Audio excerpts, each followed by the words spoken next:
There's an energy that really wants, and it's like jumping forward. I want to beat those people. I want to do this. Somewhere along the way, I had to learn, and others often have to learn, like you have to kind of trust yourself a little bit. You have to let go of trying to control everything and trust the process. I'm thinking of a player who takes a penalty and the world is watching and you miss. It's so easy to take that in and see that as personal failure. And another more psychological way of looking at it, that's a moment of initiation. Then you feel the fear and then it comes and then you fall into it and then you fall into peak performance state. When we watch soccer, something happens that has nothing to do with soccer and everything to do with it. Welcome to the Golden Ball, where depth psychology and the beautiful game help us play life better. My name is John O'Brien, former World Cup soccer player and sports psychologist. I combine sports psychology tools with sand, symbols, and imagination to help athletes and others perform and understand themselves more deeply. My name is Michiel Klerk. I am a psychotherapist, a lifelong lover of the game of soccer, and founder of the Jung platform. My name is Akke-Jeanne. I'm a personal development coach, a teacher, and I'm a co-founder of Jung platform. So today we are going to talk about striving for gold. And John, you have been participating as a soccer player in the World Cup of 2002 and 2006. And I would love to hear from you how it is to be there. Wow, yeah. Exciting and terrifying, especially the first time. The second time, as I got more comfortable with it, there was more of the positive feelings. But it was really great. In 2002, we were going in as underdogs. And so, I don't know, that's always psychologically, that's always a little bit of an easier position. You play on the front foot, you're really striving to win and to beat versus playing more defensively or cautiously. So we had that attitude of underdogs, and it was really cool to be part of the group and see this kind of narrowing process as the World Cup approached, right? You have the team gets selected at one point, so that narrows it a little bit. Then you get into training camp, and maybe you're playing games or moving around, and then eventually you're at the place where you're going to play the game, and that narrows it a little bit more. And then kind of the starting lineup gets known. And so you're in this constant process of like simplifying, but the pressure is like increasing as well. And you're trying to kind of all get in the same box and be heading in the same direction. So it's quite a beautiful process to be with a group of people and feel that together, that we're all kind of focused and getting on the same page for playing the game. So great experience overall and very unique. Yeah. And how is it to strive for gold? Yeah. For me, and I think for a lot of athletes, with striving for gold, right? There's an energy that really wants, and it's like jumping forward. I want to beat those people. I want to do this. And somewhere along the way, I had to learn, and others often have to learn, like you have to kind of trust yourself a little bit. You have to let go of trying to control everything and trust the process. In striving, there's also kind of like a non-striving that has to happen. A beautiful thing from kind of Eastern traditions that have informed sports psychology now. So yeah, there's a way you have to learn to work with your own psychologies, really, and kind of trying to get where you want to go. Yeah, so it's interesting to hear that because, I think millions around the world are, now anticipating this World Cup and full of hope and excitement, and it's going to happen. And of course, there's the fantasy that our team, our country will win. And I think every country going there has that striving for gold in it. Even as a spectator, I'm in for it, for the gold. And what is the gold for you, Akke-Jeanne? How do you see that striving for gold from a depth psychological perspective? Well, there's so much to say about that. And I think there's something to say about the external gold, as well as about the internal gold. So let me maybe first go into the external gold a little bit, and what it means, because I think as an athlete, when you strive for gold, ultimately this gold is sort of an acknowledgement that you've done your best, that you've taken it as far as you've been able to take it. You've realized your potential. It's a recognition of putting all the effort in.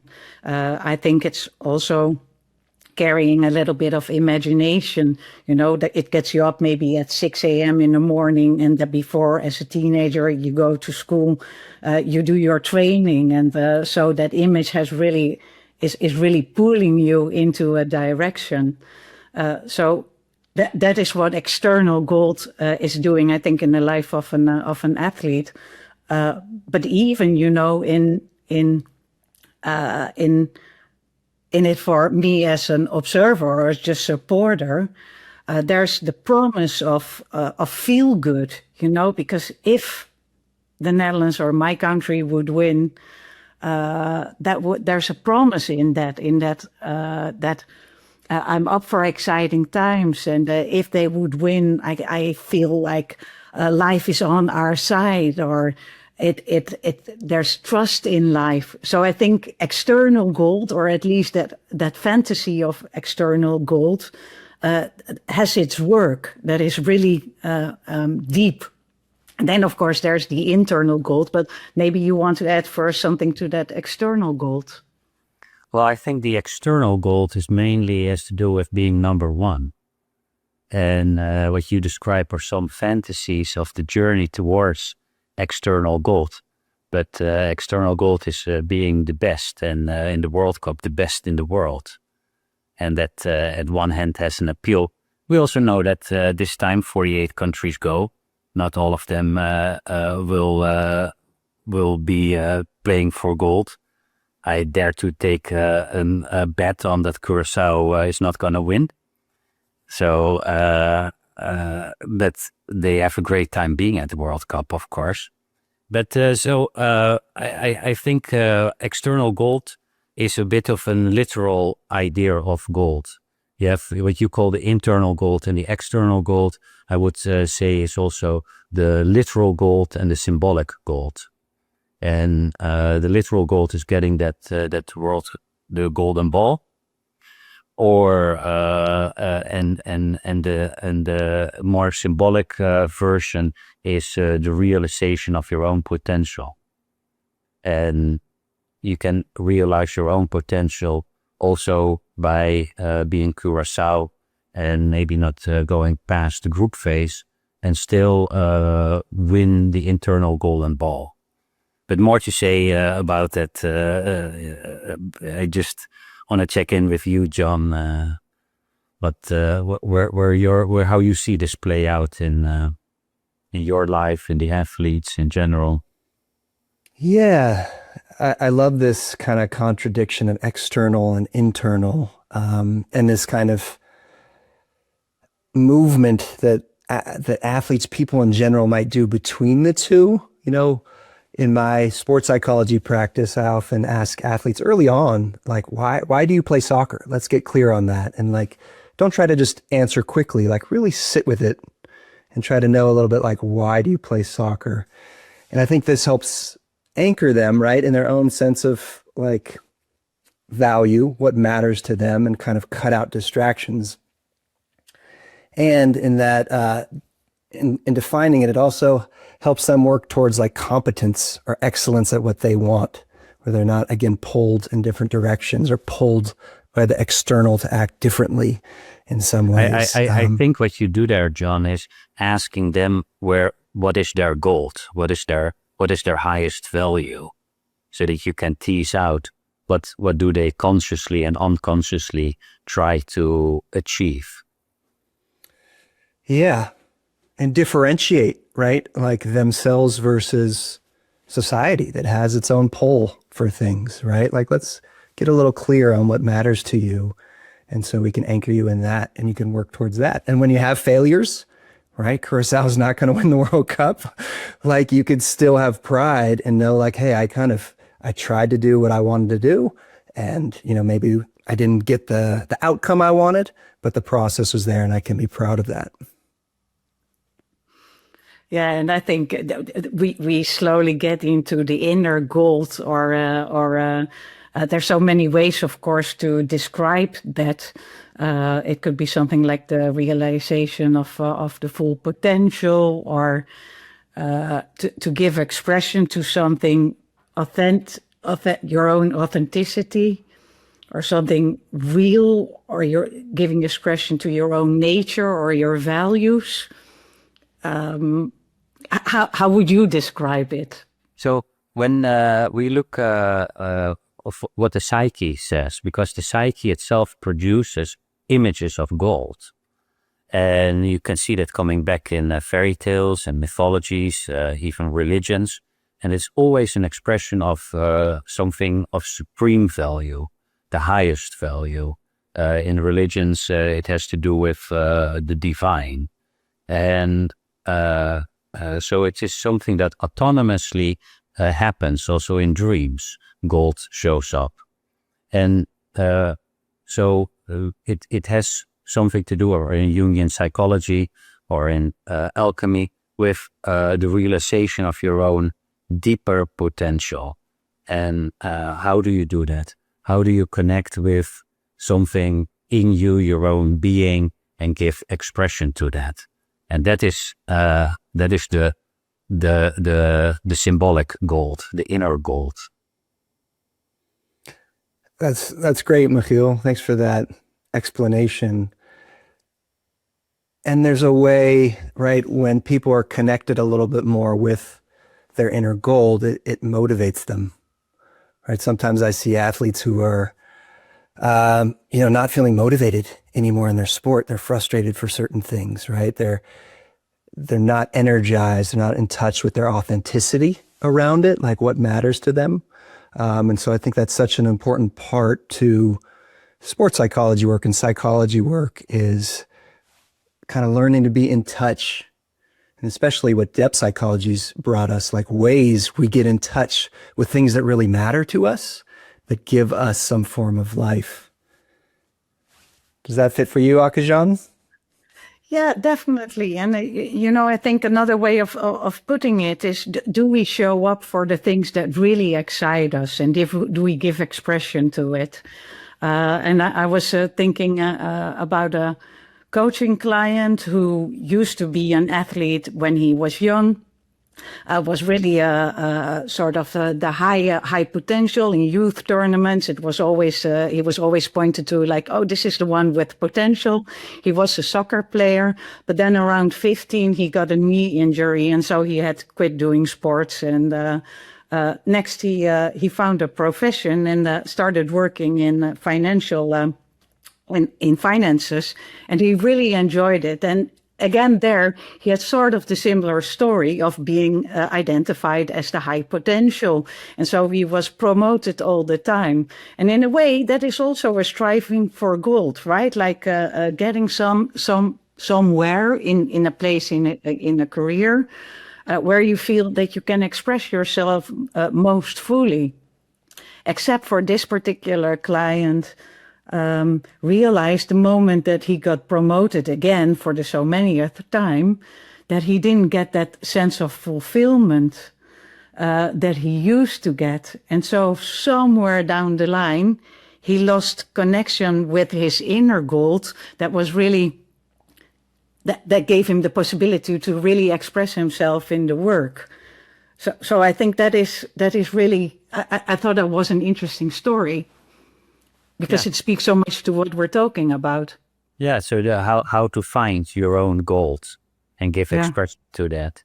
The other part of that is that this high potential is like Maradona was called El Bibo d'Oro, the golden child. So we when someone is really gifted, we see him then a golden child. So gold comes back in all these things, and it's great to be connected to your own inner gold and give form to that. What are these questions that you ask, John, to identify their gold? Yeah. It again, like it's starting with why do you do what you do, but then often in the consulting process, it's kind of reflecting back to people what they get excited about that they might not even know, right? Like, hey, you were talking about, taking a leadership role, and I really saw you light up there. Like, you that really kind of tell me more, right? And like in that way, you can kind of bring it to them. I think also as we're talking about this, we have to get into like shadow and like dark sides of like chasing gold, right? Because status, right? And people craving to be a golden child, like seeing themselves that way and kind of craving status over people is normal, right? We all kind of strive for that in some way, to be respected by other people and have some sense of power, agency, and right there can be an element of being over people or needing to dominate people that can kind of get out of hand, right? And be unhelpful for people. Sometimes in their soccer lives, it can still work, but then outside you see things falling apart. But sometimes even in their sport world, if there can be like a fragility around playing that comes involved if they are defending their status and needing to stay number one versus trying to achieve some excellence and competence. Yeah, I totally I'm agreeing on the same page.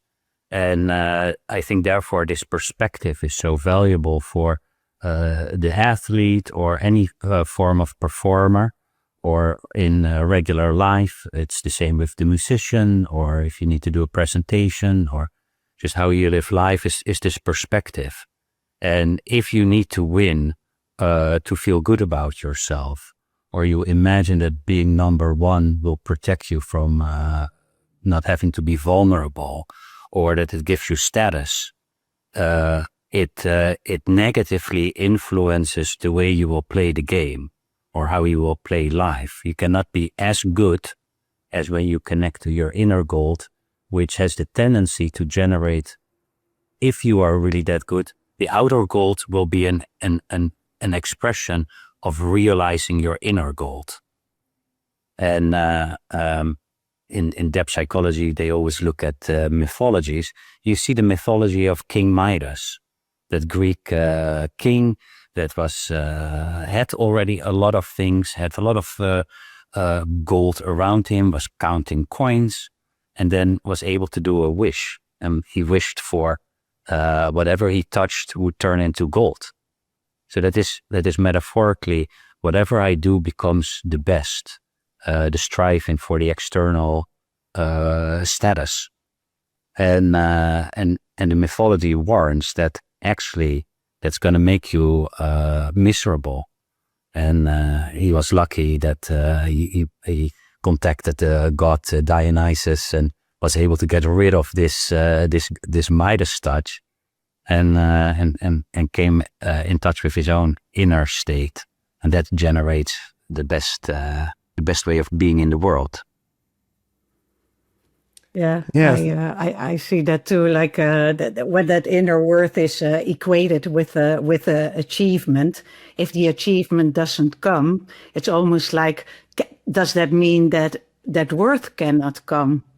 And so it's in a way a blessing when that outer gold doesn't arrive, because it really forces you to have that reorientation. And not that is the only way, but it might help if you feel like, oh, things are failing or I'm not succeeding, that you feel like, oh, this is the moment to deliver. I'm thinking of a player who takes a penalty, and the world is watching and you miss. It's so easy to take that in and see that as personal failure. And another more psychological way of looking at it, that's a moment of initiation. It's a moment of initiation to get more grounded into the reality of the world, that the world comes with gains and losses. And this is quite a public one. So I wonder how you look at situations like that, John. Yeah, I mean, these people are performers and they're putting themselves out there, right? Humiliation Totally. can be part of it. So I really lean into there being a lot of bravery that these people are showing, right? Putting out and going out there, taking penalties, right? Doing that for a reward often, right? To test themselves, to challenge themselves. Maybe and sometimes it's a less optimistic reward, right? To defend status. As we're talking here, I feel like there's kind of some moral guidelines we're talking about for players and coaches in the World Cup, a kind of an approach or attitudes that are helpful and ways they can get off. And I wonder practically if there's anything practically we can say to them or for people watching the World Cup, things they can look for that would really kind of help link what we're talking about and these kind of moral lessons of how to live a good life with what's showing up in the World Cup. Well, for example, the penalty, it sounds maybe strange. But if the player can get to the position of, I'm going to take the best penalty I can, instead of I must score. I must score puts tremendous performance anxiety on a lot of players. And if you're a little bit more relaxed, the chance that you will score increases.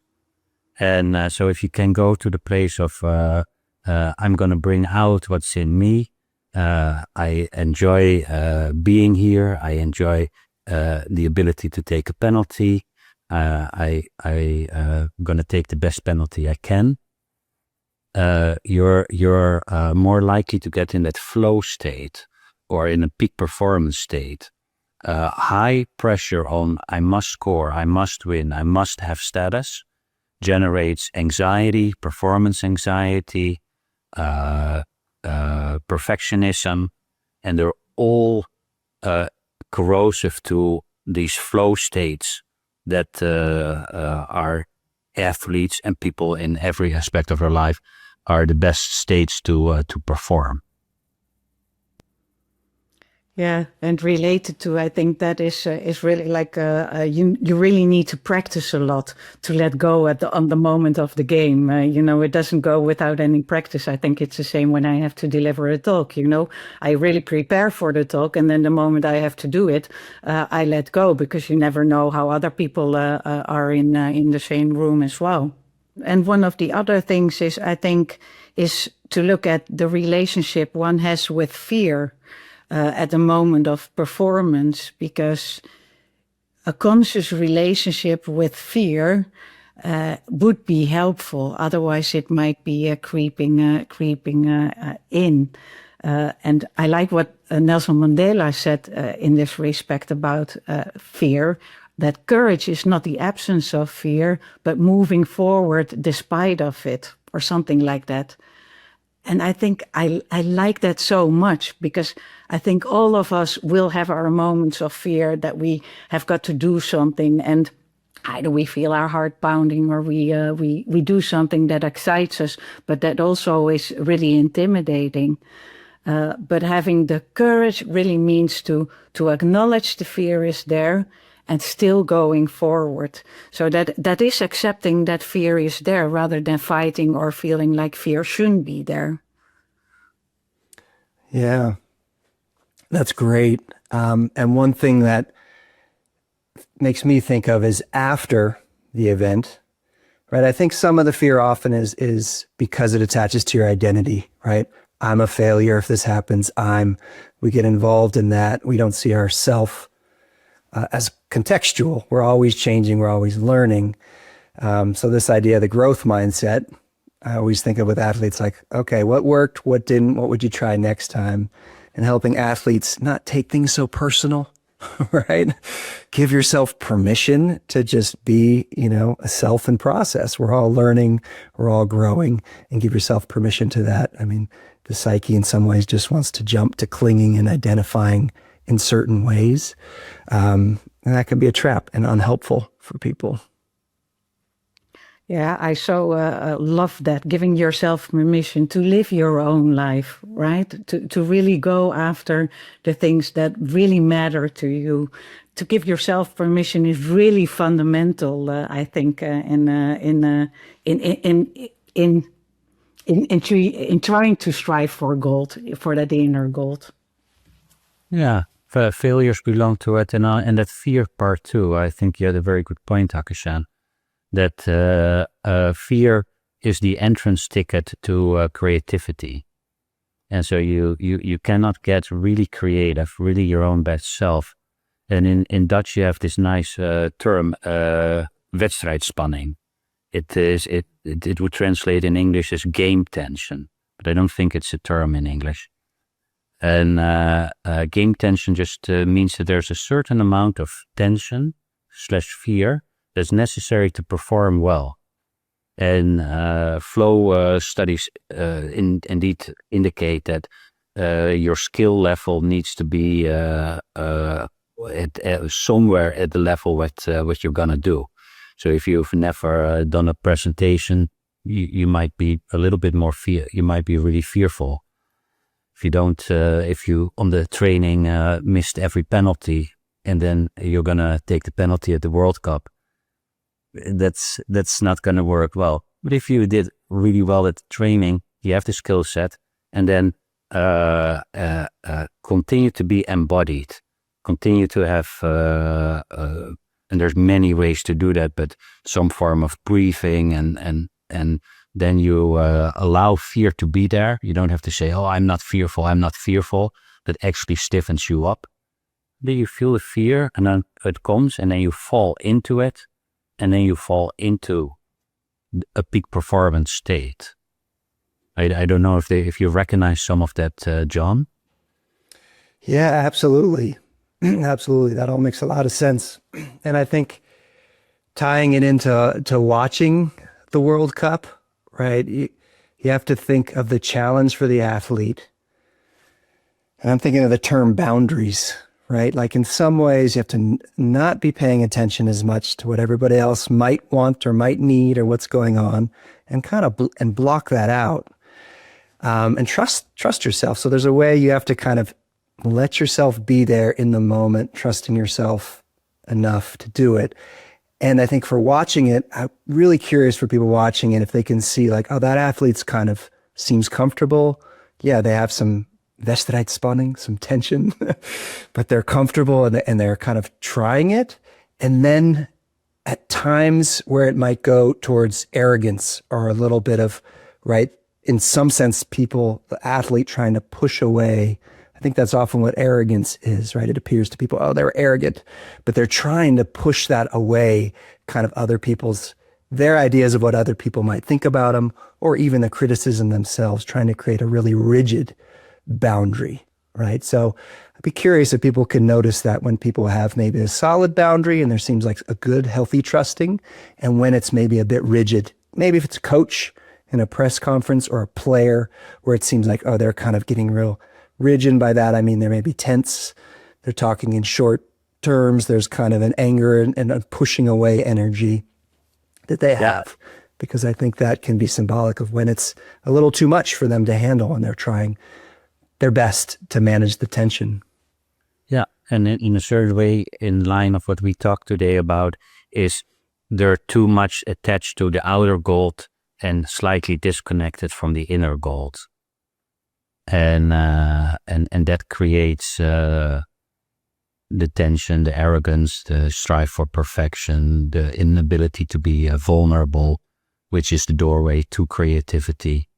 And therefore this perspective that we talk about is just so important as how do you play the game of soccer, how do you play the game of life? If your life hangs up to a scoreboard, whether that's in the stadium or imaginative over your life, you get these expressions, and we all fall into them. So it's not that we can avoid it, but and I love the suggestion of can people see this person is connected to their inner gold, this person leans in slightly to the outer gold. Yeah, and let me jump in because I love what I heard from James Hollis about different ways that people can deal with fear, and that it can be through avoidance, control, and compliance. And we all make use of those strategies. So you can play from some kind of avoiding or making sure that you don't fully risk yourself, that you play it safe, that you maybe as a football player have really good statistics, but you don't really fully risk anything. So it's playing safe, which can be a way to deal with fear. Or the controlling one, controlling, really trying to, for example, keep the ball and don't trust your teammates too much, or that you notice yourself becoming a little bit rigid because you wanted to go a certain way, that you cannot fully respond creatively or leave room for spontaneity in the game. Or with compliance, that you're so aware that the coach and the bench are watching you, and that the way that you play, you're super aware of how it will be perceived. And of course, we all have these strategies that we're aware, that we comply, that we control, that we avoid things that we're afraid of. So it's not so much a question like, do you do it, yes or no, but to what extent do you do it? And also, to what extent do the players on the field do it? And now that I'm riffing, let me continue with, I think you can even see it in journalists, in the way that they reflect on the game or the type of questions that they ask. How do they do their job? Does it come from safety, keeping it safe? Do they want to control the narrative and already have made up the mind before they start interviewing? Or do they say, this is what the public wants to know, and ask questions that doesn't really come from them? So I think those strategies, you can see it everywhere. Mm-hmm. Yeah. That's great. Yeah. Well, I think especially you see it in the game in the beginning when the tension is high. Who is hiding, who doesn't want the ball, who plays the ball safely sideways or backwards instead of slightly forwards, where there's a little bit more risk to it. It's a great way of reflecting which strategy is the dominant strategy and which do I lean in for safety. Yeah. And of course, it's interesting to see it out in the field, and then next also ask, what do I recognize? When do I play itself? When safe? When do I try to control the narrative or manage my emotions? And when do I comply? It's because otherwise it feels so much as a judgment about what other people are doing, and not so much as a reflection for yourself. Oh, but it's so fun to judge soccer players and coaches. It is. It is, right? Like, there's something about it where everyone's going to have their comment on how someone acted or what they're seeing in someone.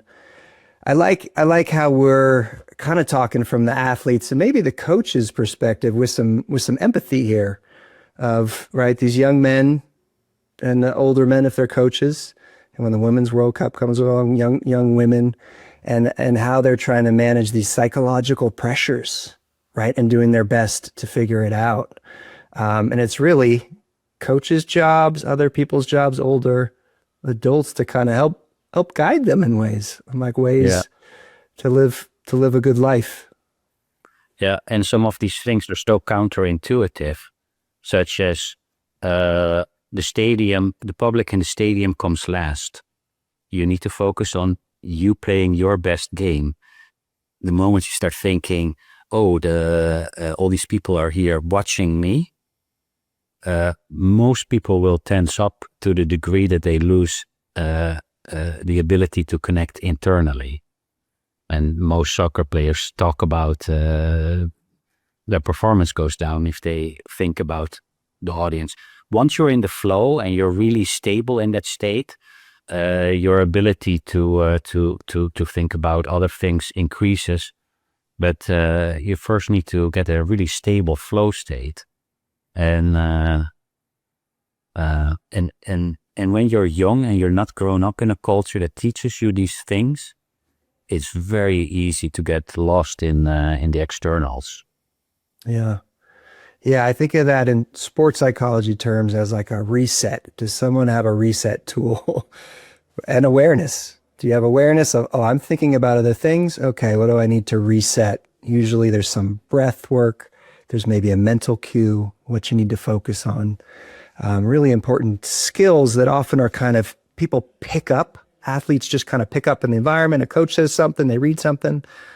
But what I do with sports psychologists is try to be explicit and really teach these, because it can help people perform the way they want and kind of reach their inner gold. So in a way, I think this relates to how to get to that inner gold, right? Like we're talking about, if you get sort of caught up in fear, that you in a way move away from inner gold. And as you were talking, John, like some kind of breathing exercises that really turn the attention inward again, to develop that awareness or focus, and that is itself is a practice. It's a practice, and how much attention does it get in sports, that element? Yeah, more and more. I mean, in 2002 at the World Cup, we had a sports psychologist who was there with us, but I think that was pretty avant-garde.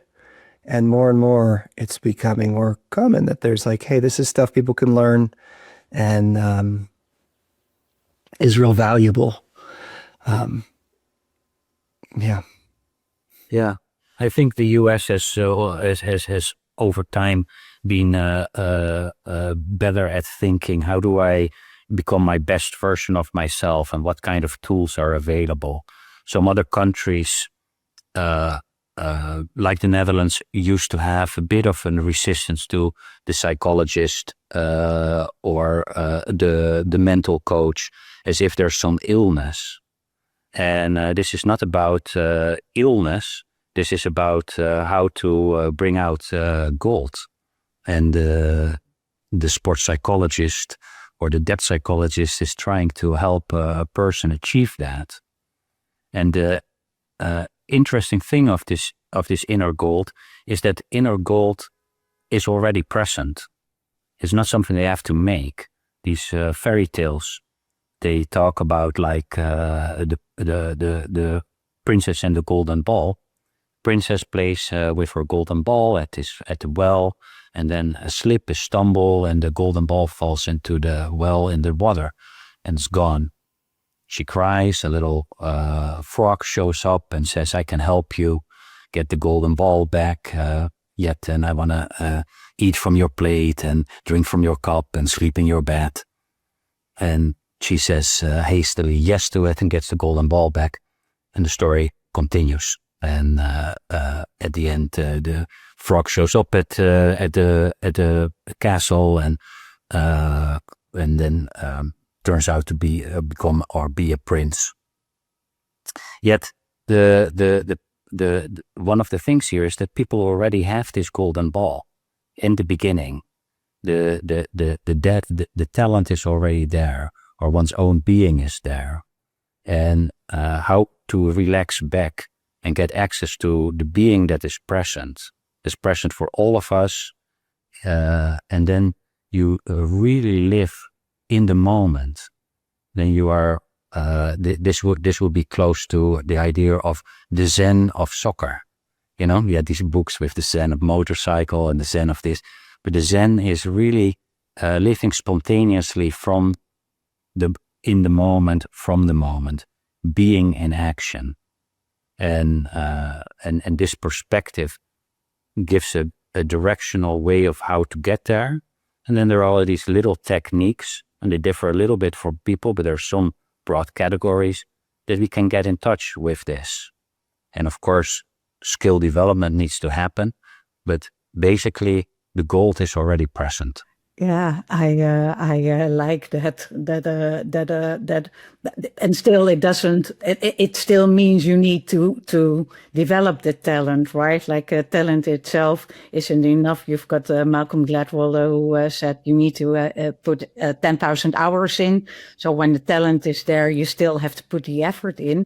But really, the basic joy, the Latin word for talent means the inclination to do something or the temptation to do something. So it doesn't say necessarily something about how good you will be in something, but just that it's a spontaneous expression. So I've got a spontaneous way of expressing myself through football or through psychology or through drawing or through singing. It can be anything. That is what the talent means, how you like to express yourself. And then, of course, do you enjoy the gold? Because it's just enjoyable to express yourself fully. Like at the end of life, that you look at yourself, or on a daily basis, that you look at yourself in the mirror and you feel like, yeah, I was there today. I joined in life. I was present to my life, not someone else's life, but really my life. Yeah, and as you guys are talking, right, trust. If gold is already there, and when I hear that as a client or as a person, there's some element of trusting yourself where it's like, I'm kind of, there's something in me that can guide me or that's there, that's valuable. And just that perspective, how that can open us up to spontaneity, right? We know from the nervous system, when we're anxious, we're going to be less spontaneous. We're going to be trying to control things. We're not going to be available to kind of inspiration from within. So in thinking about this for you too, what is the goal you feel like you're striving for?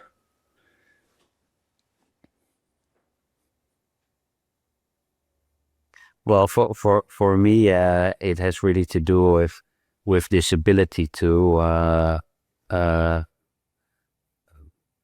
give form to my own self, and I don't know what that is. So the difficulty lies in being something that you don't know what it's doing, and so for me on this moment, I love doing this podcast with an expression of gold, and there are other things like writing, and I think we can find some of the gold where we have the sense that time becomes relative. If time goes fast, there's usually part of our gold. So we're searching for those times where time went fast or really slow, but it's usually fast. So for people listening, where's their gold in the timeless time, in the golden time? Yeah, and I would say like, yeah, it's for me the gold is in certain actions. Like I really enjoy the podcast. I feel somewhat called to do it and to follow that excitement. Or when I teach on the human platform, there's also excitement. So I talk about something that really matters to me. But that's still related to achievements. So when you asked the questions, I thought, do I also have an example that's not about achievements and actions? And I think I'm striving or searching for gold as well in interactions with friends and family, by really being present in the moment and allowing whatever is present to come up, whether it's joyful or not joyful.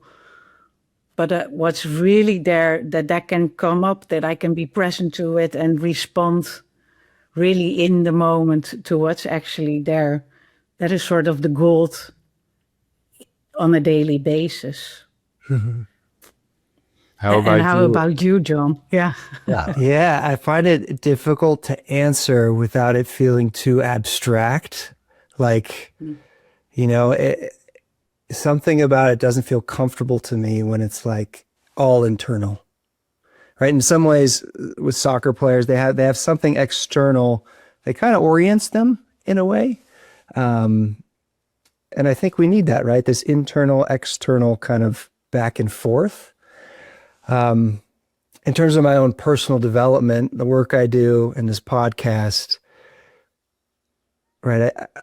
I think there's, like you said, Michiel, there's a spontaneity and creativity I really enjoy, and I feel alive when I'm doing it, when I'm thinking about things, and maybe explaining things or helping people. Those are different things. With the World Cup coming up, I think courage is a big one. Courage and vulnerability. Like with male attitudes more recently, you've seen a shift where people can kind of talk about hard times, or mental health things are okay to talk about, and people get time off for mental health things, right? You can ask for help. So being able to be vulnerable, not hide the pain, sure, express it, work with it, it's your responsibility. But so leaning into those things, being courageous and trying things that are maybe a little fearful for me, and then embracing the areas that are a little harder and learning to talk about them and have that as part of my experience as well. Beautiful, John. And I think we're ready to start watching the World Cup, where they're gonna strive for gold, and some team is gonna be really happy with the external gold. And we're also hopefully having a lot of golden moments just watching beautiful games, beautiful goals, great moments. And it's going to be a big festival around the world, uniting the world with this tournament.